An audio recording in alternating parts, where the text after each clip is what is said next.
Hello and welcome to Bags of Action. This is a 5-minute review of Kin from 2018.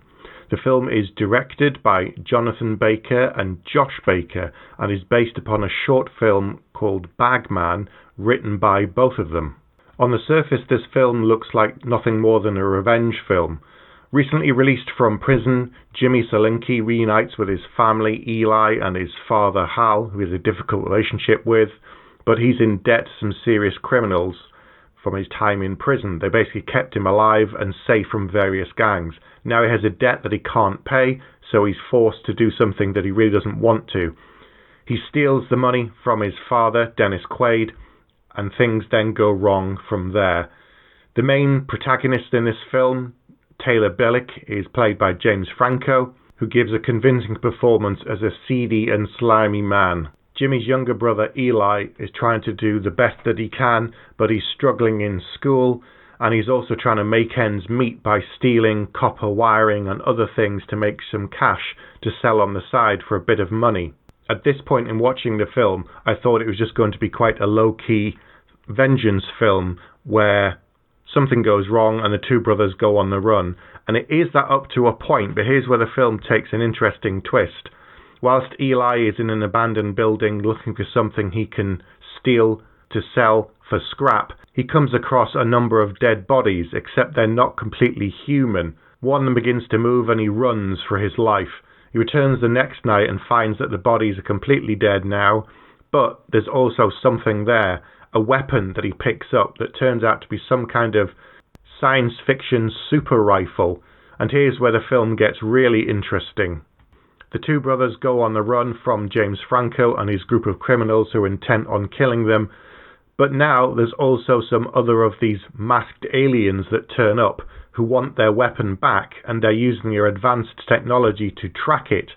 From time to time, when the brothers get in trouble, Eli uses the weapon to save his brother, at which point Jimmy finds out what he's got and what it can do.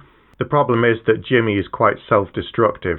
He thinks that he's invincible, he steals some money from somebody, and it just gets him into even more trouble. Along the way, they meet Millie, played by Zoe Kravitz, who joins the two of them, bringing some humour and some warmth to their friendships, as well as almost a maternal aspect to Eli, whose mother is never mentioned in the film, but we get the impression that she died a number of years ago. Jimmy's attempts to set things right and to clear his debt only seem to make things even worse.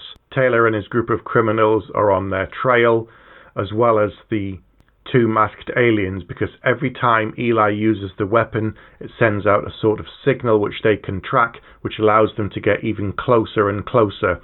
The film then becomes a bit of a race between who's going to get to them first, whether it's Taylor who wants to kill them or these two aliens that want their weapon back, but we really don't know why and what's going to happen when they catch up with Eli.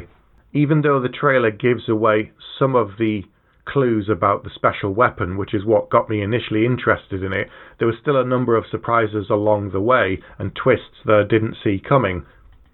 At times it's almost possible to forget that the two brothers are in danger because they're on this strange kind of bonding road trip where the two of them, who haven't spent much time together, are getting to know one another. But of course, the past always catches up with them, and the lies that they've been telling each other eventually come out. Overall, I really enjoyed this film.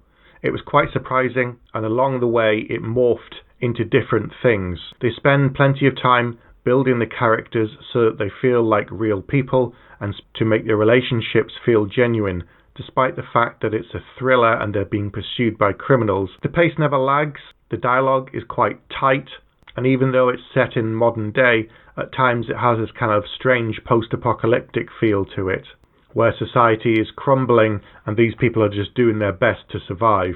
There are a number of other twists in the film that I won't spoil that elevate the film above being a low-budget crime film about vengeance.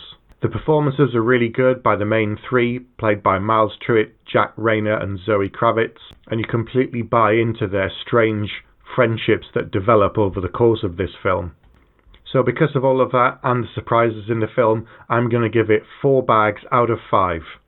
Have you seen Kin? If so, what did you think? Let us know. Get in touch with us via email, join on the Facebook group, leave a comment below, and please don't forget to like and subscribe to this channel.